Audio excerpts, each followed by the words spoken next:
In half an hour on BBC1, another case for Petrocelli. First, the main news with Richard Baker.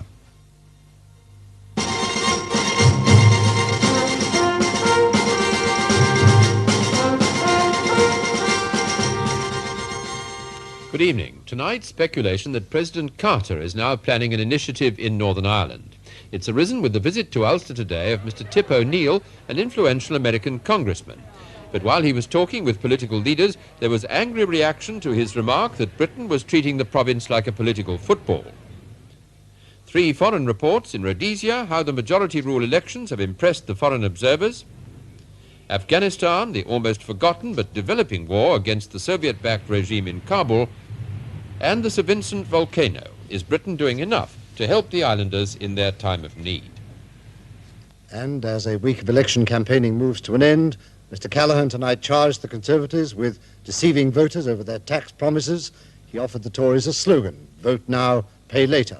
Mrs. Thatcher tells us she won't be shoved around by anyone, and both parties firmly reject Mr. O'Neill's remarks on Northern Ireland. And first, the news on Northern Ireland, where Mr. O'Neill, Speaker of the United States House of Representatives, today had meetings with the leaders of the 4 main Ulster political parties. It was also disclosed today that while in London last week, he had seen both Mr. Callaghan and Mrs. Thatcher. These events have aroused speculation that Mr. O'Neill, an influential Irish-American politician, is acting as an emissary for President Carter in connection with a possible future American initiative on Ireland. Yesterday, Speaker O'Neill was in Dublin, where at an official dinner he made a speech which has been widely interpreted as being critical of the British government's record in Ulster. It was this speech which brought immediate reaction from political parties in London as well as in Northern Ireland itself, as Christopher Morris reports. Hello, John. How are you? Nice to see you. Mr. O'Neill seemed taken aback, indeed somewhat embarrassed by the public controversy that his private comments had aroused. Certainly on this congressman's day trip to Northern Ireland, he was surprised by the barrage of questions he had to face. Will you be reporting back to President Carter, Mr. O'Neill? Naturally, I told President Carter about my entire trip. Mr. O'Neill, however, wouldn't elaborate on his criticisms made in Dublin last night of the British government, that the problem of Northern Ireland was treated as a political football in London. Nor would he be drawn on what possible peace initiative President Carter might be planning later this year.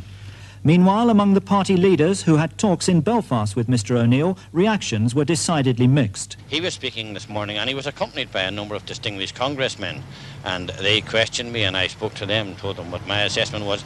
I don't think he was seeking to enlist my support. He has a great deal of confidence, and I certainly took it that he is much nearer to President Carter than some of the other people who have arrived here in Northern Ireland.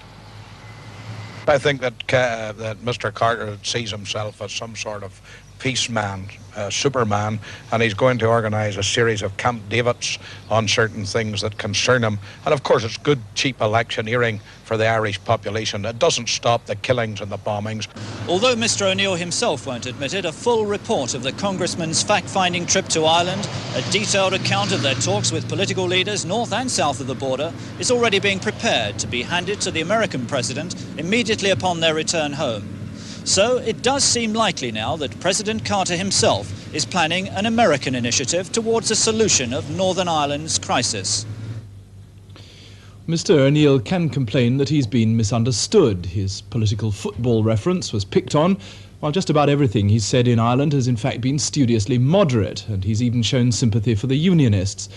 Indeed, one of the reasons he's in Ireland at all is to undercut the so-called Peace Forum, which American supporters of the IRA and their fellow travellers are holding in the United States next month.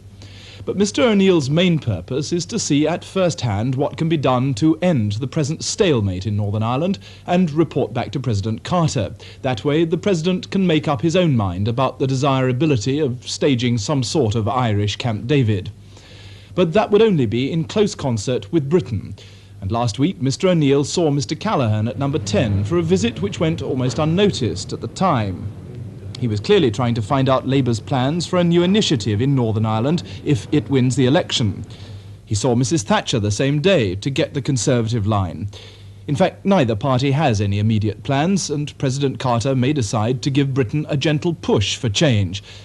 In recent years, Irish Americans in cities like Boston have begun to grasp that things aren't what they used to be between Ireland and Britain. And the warmth of feeling for the old IRA doesn't carry over so much to the present-day IRA. Tip O'Neill is close to Mr. Carter and is a much respected, if slightly folksy, figure in American politics. His trip to Britain and Ireland could turn out to be the start of an eventual American peace initiative involving a confederation to bring Northern Ireland closer to the south. But all that's a long way off still, if indeed it happens at all. And Mr. O'Neill, who's usually known for his neat political footwork, hasn't helped the process by stumbling unawares into our domestic election campaign. His incautious phrasing has been turned, if only briefly, into a British political issue.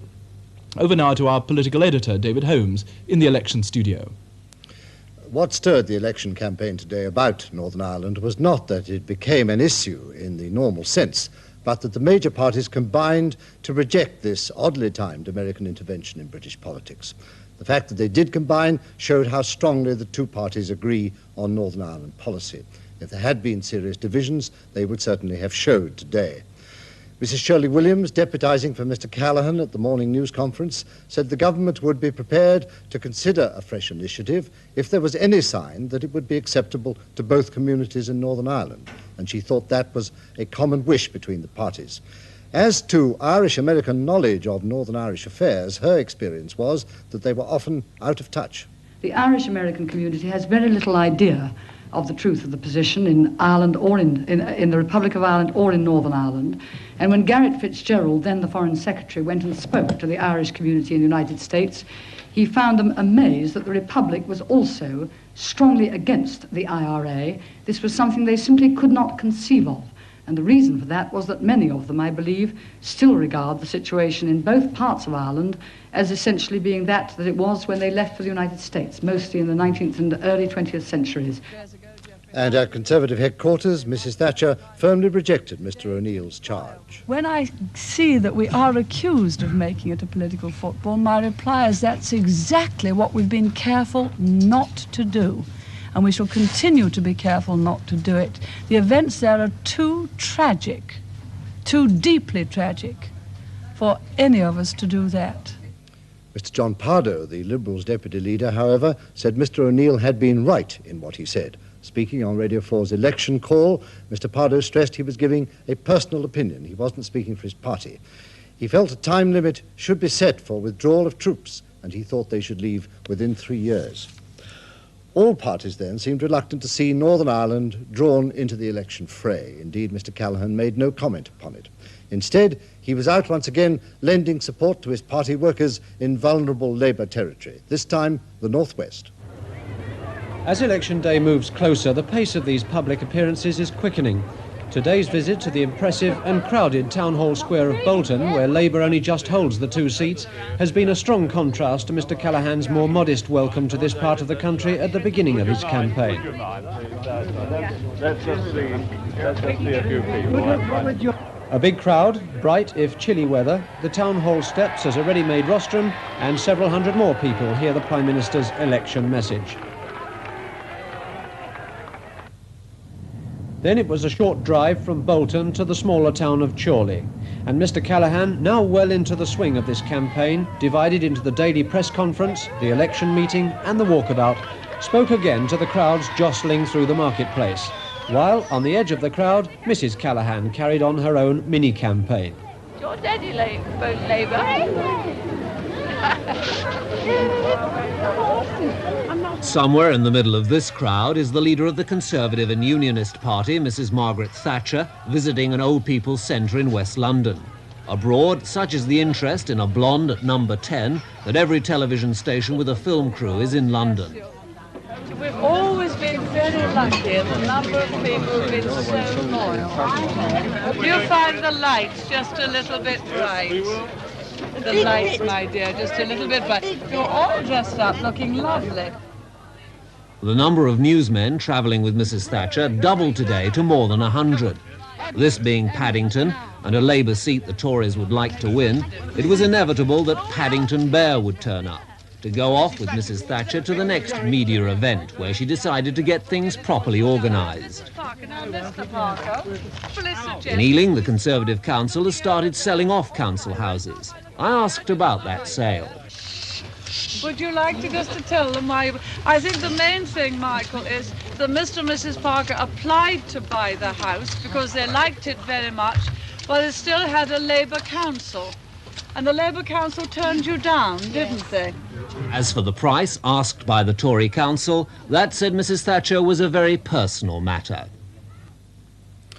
Another aspect of Conservative campaigning came from their employment spokesman, Mr. James Pryor, in Lancashire tonight. He said Labour's claim to be the party for working people had been discredited, and what was needed now was the creation of extra wealth. Mr. Pryor then outlined how the Conservatives would do it by encouraging small firms and developing job training.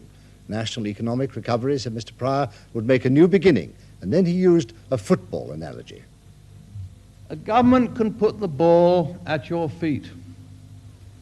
A government's job is to give people the opportunity to do things for themselves, the opportunity to create wealth, the opportunity to look after their family, the opportunity to own their own homes, the opportunity to make their own way. That's what I call putting the ball at people's feet. But we can't make people kick it if they don't want to. But the trouble about the last few years in Britain is that the ball hasn't been anywhere near people's feet. The ball has been snatched away by centralized control and central government. And no one has had that opportunity. And no one has thought that the opportunities were worthwhile. The Prime Minister tonight concentrated his speech in Liverpool on Labour's taxation policy. He reminded his audience of Labour's record of tax cuts, £5 billion in 3 years, and the promise of more to come. He admitted that the full effect of those cuts had been obscured by price inflation, which Labour would continue to fight. But Conservative tax promises, he charged, would be giving with one hand and taking away with the other. Yet Conservatives are deceiving the electorate with this undertaking. They are making a promise that they cannot keep. They have not told us how they propose to finance the loss of revenue that would come from these tax cuts. The Labour government intends and will continue as we have begun, and as we say in our election manifesto. We shall continue to reduce income tax and to raise the tax threshold, but just as important, we add that it's necessary to keep inflation down in order to make these tax cuts meaningful. The Conservatives are putting, and you've seen it done, all the ripest, juiciest fruit on the front of the barrow. They're hoping that you won't look behind if you want to buy and see the sour and green fruit that they'll be putting in the bag. On their barrow, they ought to put a new slogan.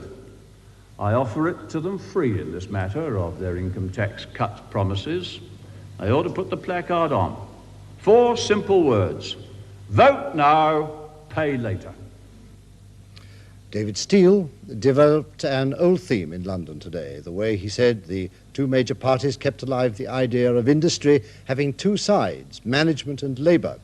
Why shouldn't all those in an enterprise work together, solving their problems in a sensible way? The Tory and Labour parties between them have made British industrial relations look like the Battle of the Somme. Two opposing armies, management and labour, glare at each other across a wasteland of lost opportunities. Lost opportunities for innovation, lost opportunities for productivity, and lost opportunities for export. And that's because British politics and British industry are the mirror image of each other. The owner party and the union party are tied to the two sides of industry. Businessmen finance the Tories and unions finance Labour. It's as simple as that. And the two sides use their parties and their parties when they're in government to advance their interests.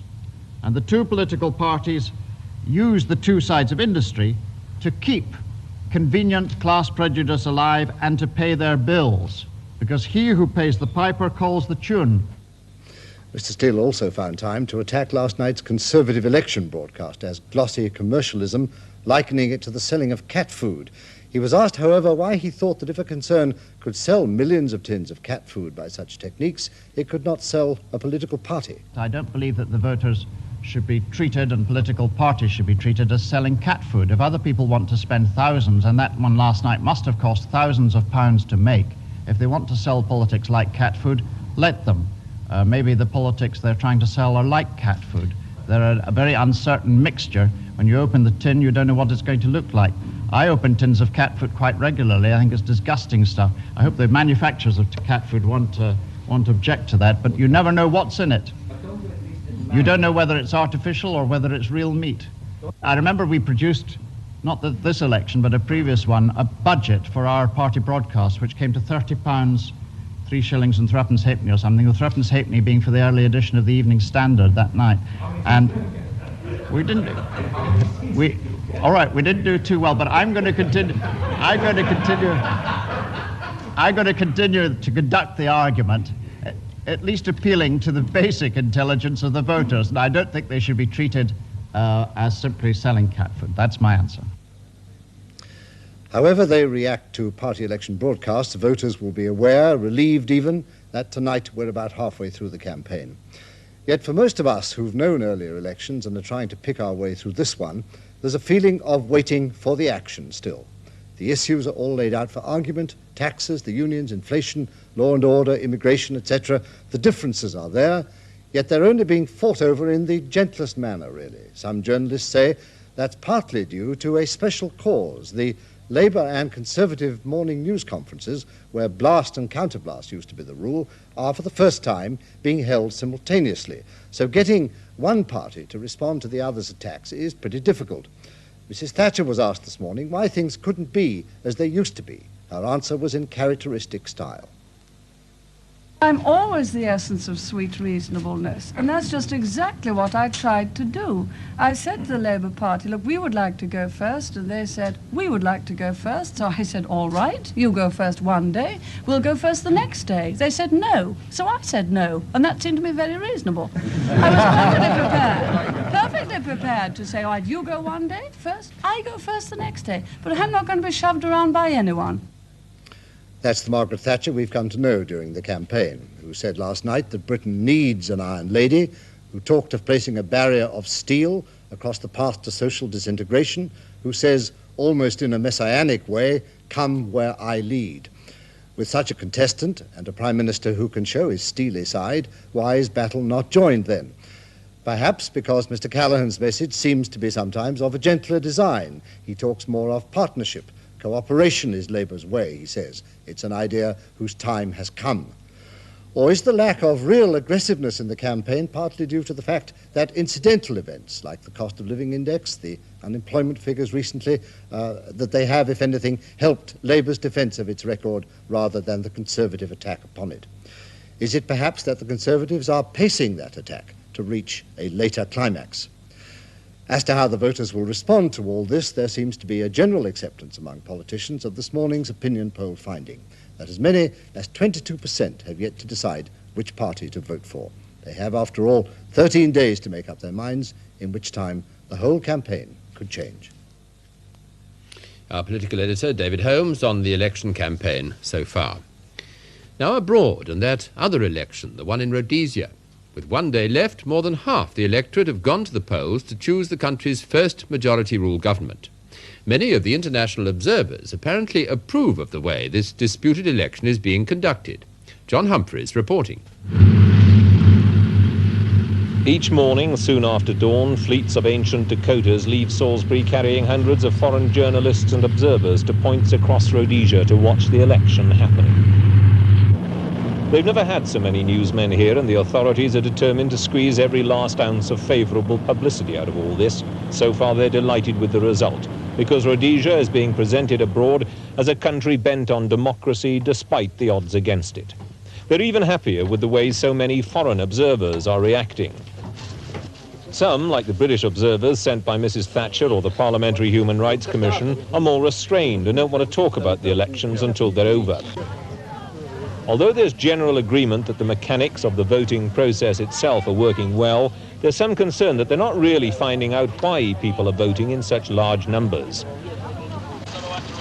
There's the fear that too many pressures are being applied on the blacks. For instance, by white farmers who send their labour forces to the polling booths on tractors and trucks and tell them they must vote. The so-called private armies or auxiliaries are reported to be exerting pressure too. We were brought by a truck. Although some observers say they're finding it difficult to get through to the black voters and discover just why they've cast their ballots, it's likely the reports will be generally favourable, and some inevitably will influence their country's attitude towards the government that eventually emerges from these elections. The best the authorities can hope for is that the guerrillas themselves will be so impressed by all this that they will individually respond to an amnesty call in large numbers and lay down their arms. The worst is that they will fight on. And whatever Western recognition the new government may achieve, it will be matched by increased opposition from the communist bloc and greater support for the Patriotic Front. This is John Humphreys in Urungwe, Rhodesia. While polling continues in Rhodesia, the future of another country, Afghanistan, is being decided by the gun. Nearly a year ago, the Soviet-backed regime of President Taraki seized power in Kabul. Since then, it's been fighting a growing war with the fierce and violently independent Islamic Pathan tribesmen in the east. They're supplied across the northwest frontier of Pakistan through the Khyber Pass from Peshawar, from where Simon Dring now reports. Smugglers, gun runners, spies and assassins, the narrow, teeming back streets of Peshawar, thick with heat and dust, provide the perfect cover for an underworld of international intrigue. Today, in the name of Islam, it's the exiles from neighboring Afghanistan who plot the downfall of the Soviet-backed regime in Kabul. They gather in small, dark rooms to talk of the struggle they claim is now at the point of victory. This is the headquarters of the Afghan National Front, a coalition of 3 different guerrilla movements. The guns are as much for protection from their rivals as from agents working for Kabul. Across the forbidding hills of the Hindu Kush and the legendary Khyber Pass, the war in Afghanistan is forcing Moscow yet again into a frontline military commitment in order to shore up a shaky ally. Fighting is now reported in 15 of the country's 29 provinces, and many Russians are among the casualties. The Pakistan forces, which man the British-built forts of the Khyber, stay strictly on the sidelines. The government here tolerates the Afghani groups, but does little to help them. They don't need to. There's 1,000 different ways across these hills. The tribesmen take a bus to the border, then pad off unseen and unheard to join the war. The fighting has now spread almost the entire length of the Afghanistan-Pakistan frontier. While the guerrillas still have a long way to go before Kabul, substantial areas of the country have gradually been brought under their control. But to the concern of Pakistan and the West, their success has also provoked Russia into stepping up its military presence in Afghanistan, a presence that many see as a threat to the stability of the whole area. This is Simon Dring in the Khyber Pass. Here at home, the Ford Motor Company has announced profits last year of £242 million. That's only £4 million down on the previous year, despite the 9-week national strike. But the company says profits should have been much higher to maintain its investment programme. Ian Ross asked Ford's chairman how the current year was going. Well, that is going better. We've had record production, actually, since the strike for 4.5 months now. It's gone very, very well indeed. And we're currently, for example, getting over a 30% share of the market. And things are going well. We could still do better. Are you getting the improved productivity you said you would get out of that pay deal, a pay deal the government did not like?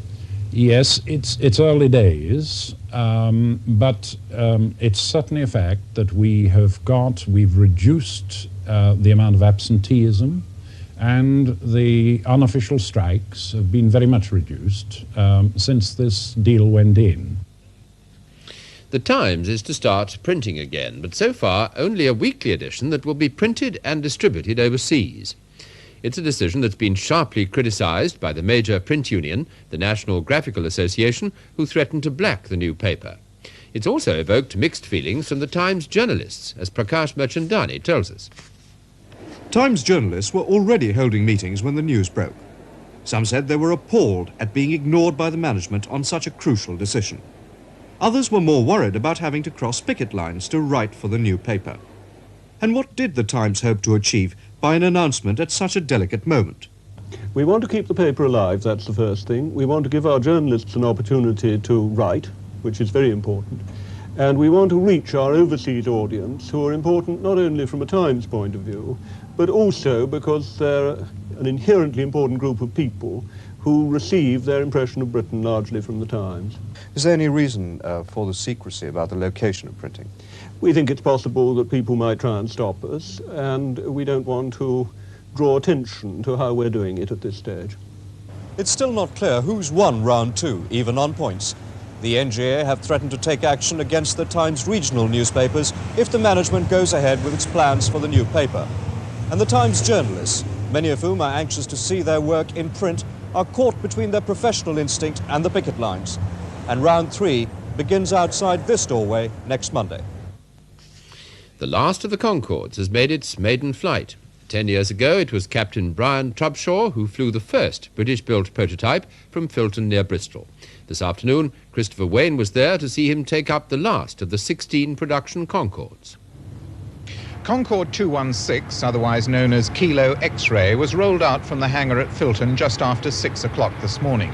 It was a sharp contrast to the ballyhoo that accompanied the first flight 10 years ago. But then, for many of the workers here, today was a sad occasion. Concorde had been designed as a world beater, but in the event it was just too expensive. And with 5 aircraft now unsold, no government could justify further building. Just before 2 o'clock, Kilo X-ray made her maiden flight. At the controls was Brian Trubshaw, the pilot of the first Concorde to fly from Filton a decade ago. We really had a very good flight indeed. We flew at twice the speed of sound for half an hour, 55,000 feet. Well, that was really, took us a long time to do that with the old prototype. 10 years ago, though, when you got into the first Concorde, you must have felt very excited. How did you feel today? Well, I always enjoy flying the Concorde. I've looked forward to today from that point of view, although I'm sad in other ways that there aren't more of them over in the hangar being built. This aircraft is expected to still be flying at the turn of the century. Concordes spend so little time in the air that they're now expected to have a service life of at least 20 years. A report in the medical journal The Lancet says that cases of irreversible kidney damage have been found among some of the people living in the village of Shipham in Somerset. The government began a survey of the village when it was suspected there was pollution because of the high level of cadmium in the soil. Now, in a study of 30 people living there, doctors have found that apparently more than half had high blood pressure and a small number had mild to moderate kidney damage which could not be corrected. Abroad again. Reports from Uganda suggest that troops loyal to former President Idi Amin still control the town of Jinja and the nearby Owen Falls power station. Our East Africa correspondent says if these reports are correct, it presents a major problem for the new Ugandan government, since the station is the source of all power supplies. Speculation that Amin is in Jinja continues, but our correspondent says there's no solid evidence to support it. And another report from abroad. As the inhabitants of the Caribbean island of St. Vincent prepare for more volcanic eruptions, there have already been 17 from Mount Soufriere since last Friday. Government officials are concerned about the lack of overseas aid the island's receiving. This report from Martin Bell. The island is a British responsibility, but the external relief operation is very obviously American. United States Coast Guard helicopters fly rescue and reconnaissance missions. The Americans have made an immediate offer of £150,000 worth of emergency aid against only £25,000 worth from the British. Even then, it was a half-full American transport plane that brought in the British supplies, urgently needed food for the refugee camps. As this was delivered, the island was down in its own reserves to its last 18 bags of sugar and 80 of rice. And with between 15 and 20,000 refugees to be fed, the amount promised so far by the British will last just 2.5 days. An island still constitutionally dependent on Britain is not exactly overwhelmed by the amount of aid contributed so far. This is a first token of good faith to assist us, but our needs are far, far greater than just what is brought at the present time. St. Vincent in its